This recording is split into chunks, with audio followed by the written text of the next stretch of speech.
नमस्कार। आज आपल्या तरुणाईमध्ये सगळ्यात जास्त व्यसन जर कशाचं असेल ना, तर ते व्यसन आहे मोबाईलचं आणि त्या मोबाईलवरती असणाऱ्या पबजीचं।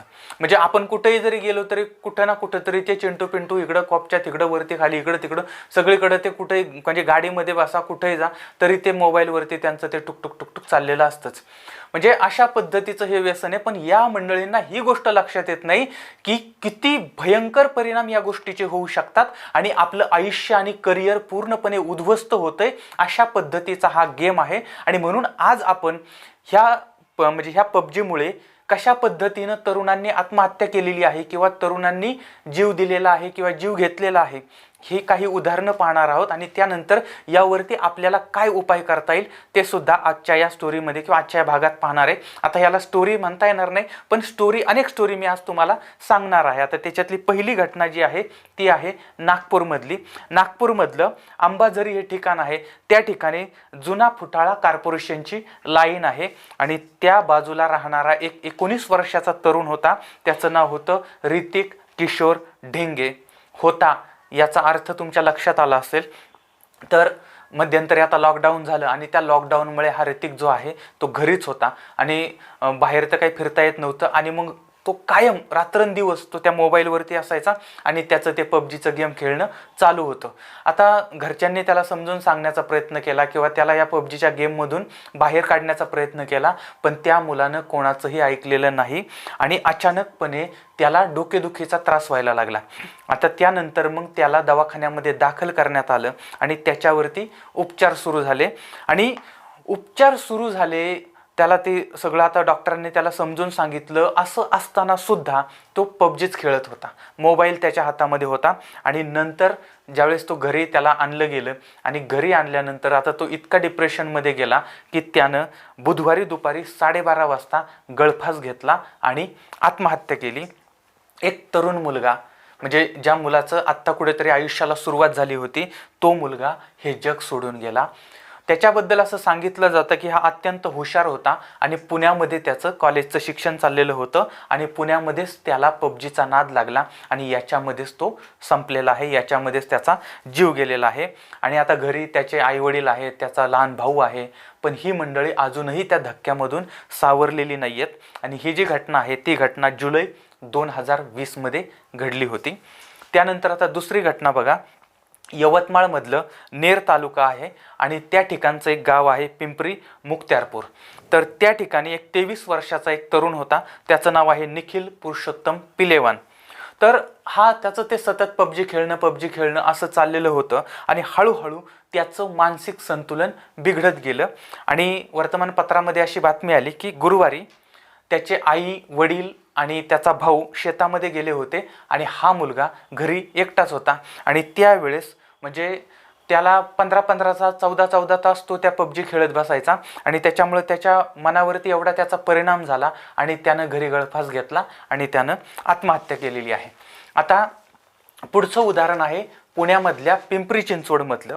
म्हणजे पिंपरी चिंचवडमधलं रावेत तुम्हाला माहीत असेल, तर त्या रावेतमधला राहणारा एक तरुण आहे, त्याचं नाव आहे हर्षल देवीदास मेमाणे आणि वय साधारणपणे एक 23-25च्या आसपासचं वय असेल त्याचं।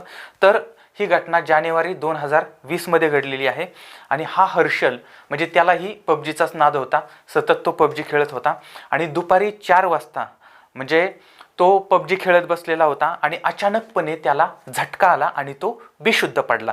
बेशुद्ध पडल्यानंतर त्याच्या घरच्यांनी त्याला रावेतमधला जो दवाखाना आहे त्या दवाखान्यामध्ये दाखल केलं। बघा, त्याला गुरुवारी दवाखान्यामध्ये दाखल केलेलं आहे आणि शुक्रवारी तो दवाखान्यामध्ये त्याच्यावर उपचार चाललेले होते आणि दुसऱ्या दिवशी म्हणजे शनिवारी सकाळी 7 वाजता त्याचा मृत्यू झालाय पबजीमुळे।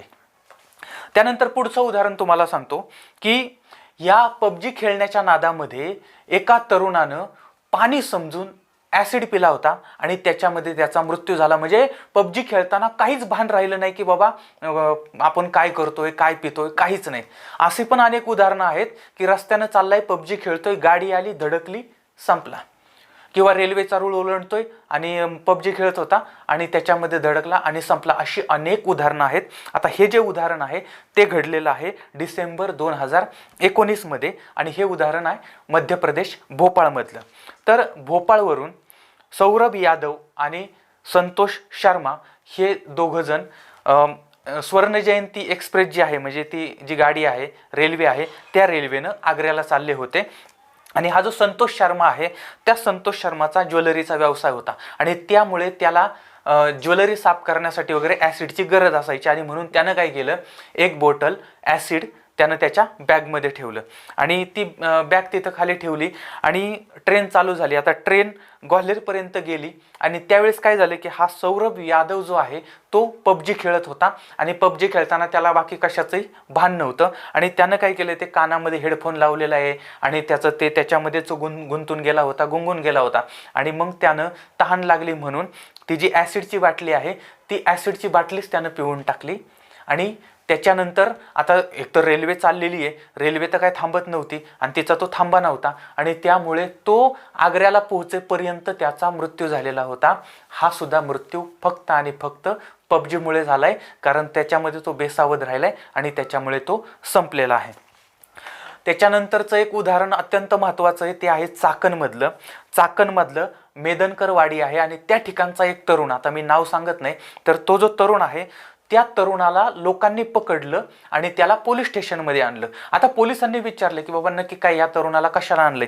त्यावेळेस मग त्या लोकांनी सांगितलं की हा सतत पबजी खेळतोय आणि त्या पबजीचा त्याच्या मनावरती इतका परिणाम झालाय की आता पाठीमागच्या काही दिवसापासून तो गावामध्ये असाच फिरतोय. त्यानंतर त्या पबजीमध्ये ज्या पद्धतीने त्या बंदुका चालवल्या जातात त्या पद्धतीनं हा काठी घेतो आणि ते येणाऱ्या जाणाऱ्या गाड्यांवरती असं ते गोळीबार केल्यासारखं करतो. त्यानंतर तो जे येणारे जाणारी जनावरं असतात त्यांना मारण्याचा प्रयत्न करतोय आणि ह्याच्या डोक्यावरती परिणाम झालाय, अशा पद्धतीची माहिती पोलिसांना दिली आणि तो ज्या गावचा होता त्या गावाला पाठवा. म्हणजे बऱ्याच वेळा काय होतं, बाहेरच्या गावची मंडळी या ठिकाणी कामाला येतात, त्यामुळं आता इथं आल्यानंतर तो अशा पद्धतीनं वागायला लागला तर ती लोक सगळी पोलीस स्टेशनला गेली होती. म्हणजे बघा, म्हणजे कशा पद्धतीनं या पबजीचा त्या तरुणाच्या मनावरती परिणाम झाला होता आणि तो कशा पद्धतीनं वेड्यासारखा वागत होता. आता पुण्यामधलंच बिबेवाडी जे आहे त्या ठिकाणी एका 16 वर्षाच्या मुलानं आत्महत्या केली आणि त्याच्या अंगात तो थ्रिल भरला होता आणि त्यानं त्याचं व्हिडिओ पण काढलेला आहे आणि नंतर त्यानं स्वतःला संपवलेला आहे. आणि तो मुलगा 10वीमध्ये शिकत होता आणि तो पबजीच्या नादामध्ये अडकलाय आणि त्याच्यामध्ये त्यानं स्वतःचा जीव घेतलाय. आणि अजून एक उदाहरण आहे, कर्जत तालुक्यामधलं मिरज गाव आहे आणि त्या गावामध्ये सुयोग अरुण क्षीरसागर हा साधारणपणे 23 वर्षाचा मुलगा आहे आणि तो मुलगा या पबजीचा त्याला नाद होता. 15 दिवसापासून तो मनोरुग्ण अवस्थेमध्ये होता आणि गावामध्ये फिरत होता, फक्त शांतपणे तो सगळीकडे असा फिरायचा. आता त्याला काय झाले काहीच लक्षात येत नव्हतं आणि त्यामुळे मग आईवडिलांनी काय केलं, त्याला 8 दिवसापूर्वी दवाखान्यामध्ये नेलं, दवाखान्यामध्ये नगरला दाखल केलं आणि तिथं गेल्यानंतर साधारण 4-5-6 दिवस तो दवाखान्यामध्ये राहिला आणि त्याच्यामध्ये त्याचा मृत्यू झाला. म्हणजे पबजीमुळे हा मुलगा वेडसर झाला आणि त्याच्यामध्ये त्याच्या मनावर परिणाम होऊन त्याचा मृत्यू झाला. पुढचं उदाहरण आहे नागपूरमधला अमन उर्फ बॉबी शंकर मानके. हा 19 वर्षाचा मुलगा होता आणि तो मुलगा नरेंद्रनगरच्या जवळ धाडीवाल लेआउटमध्ये राहत होता. तर हा मुलगा अगोदर अभियांत्रिकीचं शिक्षण घेत होता, पण त्याला नाद लागला पबजीचा, त्याच्यामुळे मग त्यानं अभियांत्रिकीचं शिक्षण सोडलं.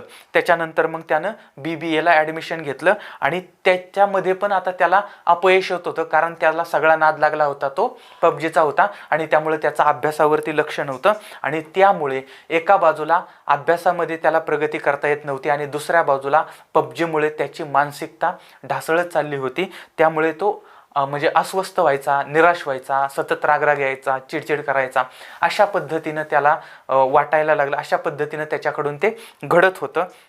आणि एकदा म्हणजे याचा अमनचा मोठा भाऊ हा मुंबईमध्ये नोकरीला आहे. त्यानंतर वडील बुद्धगयाला गेले होते आणि त्याची जी आई आहे ती आई आणि अमन हे दोघंच घरी होते आणि ज्यावेळेस घरात कुणी नसताना फक्त आई होती आणि त्यावेळेस या मुलानं स्वतःवरती ब्लेडने वार केलेले आहेत आणि स्वतःला जखमी केलेला आहे. आता हे पाहिल्यानंतर मग त्या आईनं त्याला दवाखान्यात नेलं आणि त्याच्यावरती उपचार केलं आणि त्यानंतर त्याला घरी आणलं आणि त्याच दिवशी पहाटे हा सकाळी उठलेला, पहाटे पहाटे उठलाय आणि त्यांच्या इमारतीच्या 3ऱ्या मजल्यावरून त्यानं उडी मारली आणि त्यानं आत्महत्या केली. म्हणजे पबजीमुळे हा मुलगा सुद्धा संपलेला आहे. अशा पद्धतीचे आता मी तुम्हाला जर उदाहरणं सांगायला लागलो ना, तर 100पेक्षा जास्त उदाहरणं मी तुम्हाला अशी सांगू शकतो ज्याच्यामध्ये पबजीमुळे अनेकांनी आत्महत्या केली आहे, पबजीमुळे काहींचे खून झालेले आहेत, पबजीमुळे काही मुलं वेडी झालेली आहेत, पबजीमुळे त्यांचं करिअर बर्बाद झालेलं आहे, आयुष्य बर्बाद झालेलं आहे. आणि कुणी आईला मारलंय, बापाला मारलंय, भावाला मारलंय, मित्रांना मारलंय किंवा स्वतःला संपून घेतलंय. आणि काही अशी मुलं आहेत की ज्यांना आजार झालेले आहेत आणि ते आता कायमचे आजारी पडलेले आहेत, अपंग झालेले आहेत. अशा पद्धतीची शेकडो उदाहरणं आपल्या समोर आहेत. म्हणजे आपण बघतो बघा की ह्या पबजीचं ज्याला वेड लागतं ना, तो सकाळी उठता बसता खाता पिता त्याचं बाकी कशावरच, अगदी टॉयलेट बाथरूमला जरी गेला ना तरी त्याचं ते पबजी पबजी पबजी आणि त्याचं ते खेळणं आणि ते हेडफोन कानात घातलेला आणि हे सगळं त्याचं चाललेलं असतं आणि सारखं त्याचं त्या मोबाईलवरती टुक टुक टुक टुक टुक टुक चाललेलं.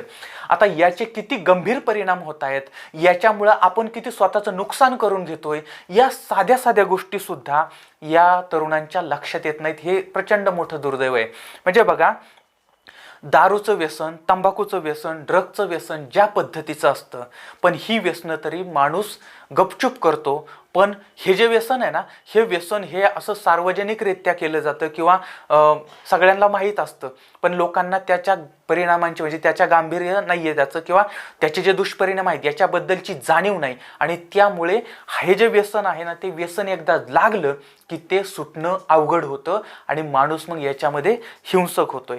आणि सतत ह्या गोष्टी जर केल्या, म्हणजे सतत तो मुलगा त्या मोबाईलवरती आहे आणि सतत त्याचं ते 2-2 तास 4-4 तास 12-12 तास 14-14 तास, म्हणजे जो वेळ याच्यासाठी देत आहे तोच वेळ जर शिक्षणासाठी दिला, करिअरसाठी दिला तर पण नाही, याच्यासाठी हा वेळ दिला जातोय, पण याच्यामधून एकतर डोळ्यांना त्रास होतोय, दुसरी गोष्ट पाठदुखीचा त्रास होतोय, तिसरी गोष्ट डोकेदुखीचा त्रास होतोय आणि डोळ्यांचे गंभीरातले गंभीर आजार होतात. त्यानंतर पाठीचे पण असे आजार की जे बरे नाही होणार आणि कायमचं अपंगत्व येऊ शकतं किंवा कायमचा कुबडेपणा येऊ शकतो, कायमचा त्रास होऊ शकतो. अशा पद्धतीनं ते आजार पाठीचे होतात. त्यानंतर डोकेदुखी आणि त्याच्यामुळे मग मेंदूवरती परिणाम होतो आणि मेंदूचे सुद्धा गंभीर आजार अशा पबजी खेळण्यामुळे होतात. आणि त्याचबरोबर ती ब्लड प्रेशर, कारण हे खेळत असताना ते छाती धडधड करणं आणि या सगळ्या गोष्टी घडतात आणि त्यामुळे ब्लड प्रेशर होऊ शकतंय. त्यानंतर डायबिटीसचा आजार येतो आणि हार्ट अटॅकनी अगदी 15-16 वर्षाच्या मुलांना काही आजार नाही, काही नाही असं असताना अचानकपणे हार्ट अटॅक आलेला आहे आणि त्यांचा मृत्यू झालेली उदाहरणं आहेत आपल्याकडे.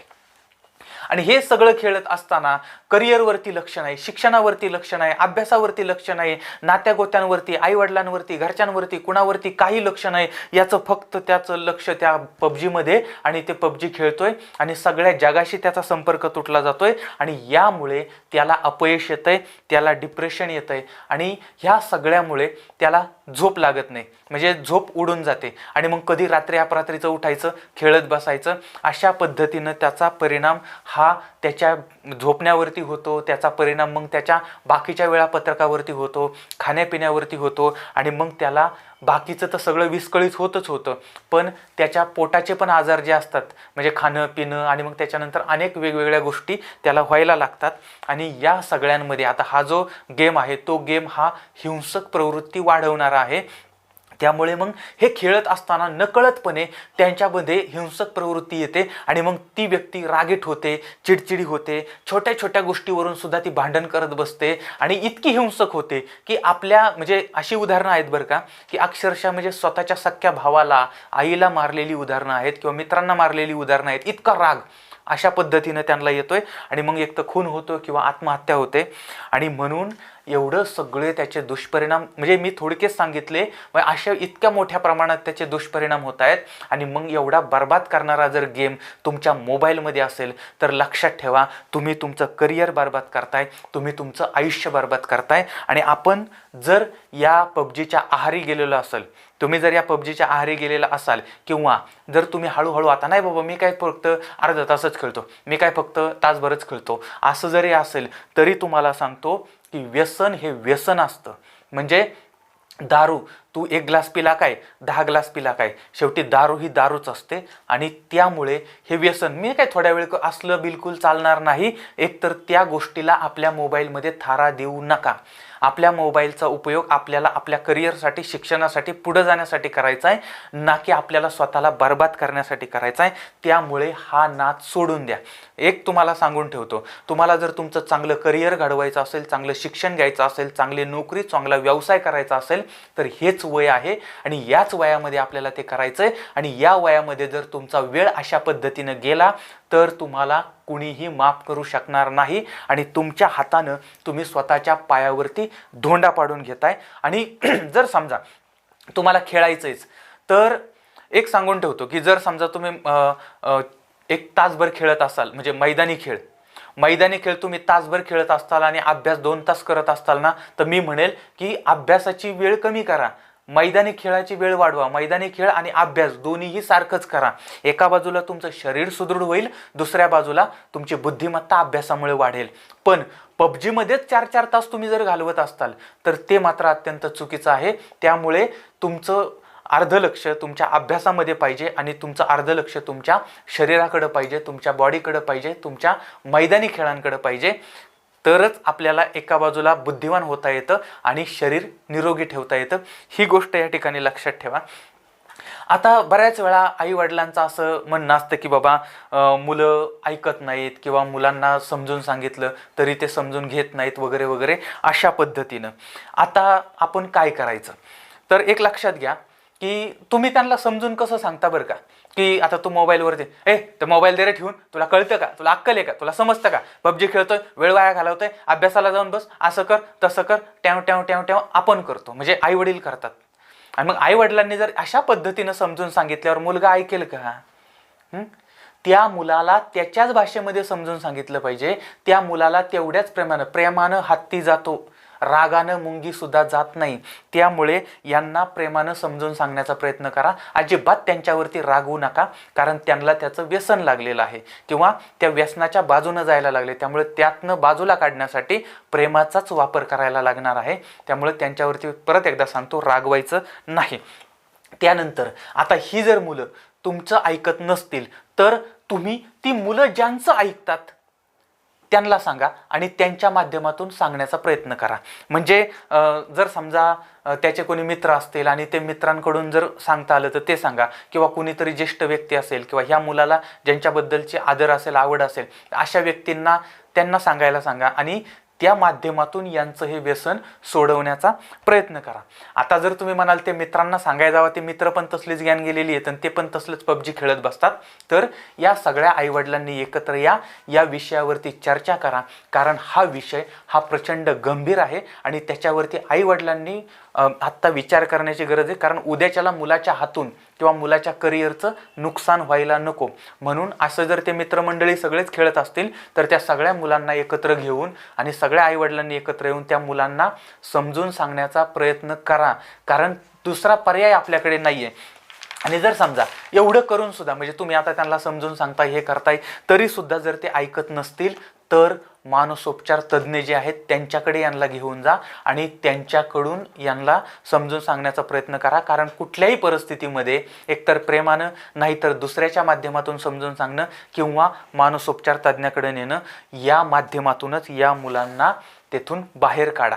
आणि फक्त आता त्यांना बाहेर काढा असं नाही, तर मग त्यांच्या आवडीचं काम कोणतं असेल तर ते आवडीचं काम, त्या आवडीच्या कामात, म्हणजे समजा कुणाला डान्स आवडतं, कुणाला गाणी आवडतात, कुणाला लेखन आवडतं, तर जे त्याला आवडतं ते फुलवण्याचा प्रयत्न करा आणि त्याचं लक्ष तिकडं डायव्हर्ट कसं होईल हे बघा. कारण कोणत्याही गोष्टीला जर पर्याय दिला, म्हणजे एक रेष असेल छोटी, त्याच्यासमोर जर एक मोठी काढली तर ती आपोआप छोटी म्हणजे एक रेष असेल आणि त्याच्या शेजारी जर दुसरी मोठी रेष काढली तर ती आपोआप बारीक होते, लहान होते. त्या पद्धतीनं आता हे जर पबजी खेळत असेल तर त्याला त्याच्या आवडीच्या गोष्टीमध्ये जर जास्त गुंतवलं तर तो तिथून थोडं थोडं कमी होऊ शकतो. त्या पद्धतीनं सुद्धा प्रयत्न करा. आता ज्या मुलांना समजून सांगितलं तरी ऐकू येत नाही किंवा ज्यांना कळतच नाही बाबा ते पबजीच खेळत बसतायत, त्या मुलांना अत्यंत विनम्रपणे माझी प्रार्थना आहे, माझी एक विनंती आहे की तुमचे वाया जाणारे तास किती आहेत ते काढा. म्हणजे आता एक आपण छोटंसं गणित करू. म्हणजे तुम्ही दिवसभरामध्ये साधारण आपण समजूया की 4 तास पबजी खेळता. आता 4 तास म्हणजे महिन्याचे किती झाले, दिवसाला 4 तास, म्हणजे महिन्याचे 30 दिवस म्हणजे 4 त्रिक 12 120 तास, आणि महिन्याचे 120 तास झाले म्हणजे किती दिवस झाले ते दिवसाचा 24 तासाचा एक दिवस, म्हणजे साधारणपणे 5 दिवस. एका महिन्यामध्ये 5 दिवस फक्त 4 तास खेळल्यामुळे वाया जातात. आता महिन्याचे 5 दिवस त्याला इंटू 12 महिने म्हणजे वर्षभराचं जर केलं तर दिवस झाले 60 दिवस, म्हणजे 2 महिने. म्हणजे 2 महिने, एका वर्षामधले 2 महिने फक्त आणि फक्त पबजी खेळण्यासाठी जर आपले जात असतील तर लक्षात ठेवा, उद्या जर आपण अपयशी झालो, बर्बाद झालो तर दुसऱ्याला नावं ठेवायची नाही. अशा पद्धतीचं एक साधं गणित आहे की आपण आपलं किती आयुष्य वाया घालवतोय, आणि हेच वेळ आहे, हेच वय आहे आपल्याला करिअर आणि शिक्षण करण्याचं. माझी जी मुलं पबजी खेळतायत त्यांना अगदी हात जोडून विनंती आहे की बाबांनो, स्वतःला आत्ताच सावरा, आवरा, आणि मी थोडा वेळ खेळतो, मी असल्या गोष्टी करू नका. असली गेम तुमच्या मोबाईलमध्ये नाहीच पाहिजे, आणि ती डिलीट मारा, आणि तुम्ही मैदानी खेळ खेळा, बाकीचं काय करायचं ते करा, पण याच्यापासून सावध राहा. अगदी मनातनं, काळजातनं आणि तळमळीनं पुन्हा एकदा तुम्हाला विनंती करतो. आणि तुमचं काय मत आहे, आणि ज्यांनी आता हे पबजीचा नाद होता आणि त्यांनी पबजी सोडलेली आहे त्यांनी खाली कमेंट करा. तर एवढी मी विनंती करतो, आणि पुन्हा भेटूया पुढच्या भागामध्ये. तोपर्यंत धन्यवाद. जय हिंद, जय महाराष्ट्र.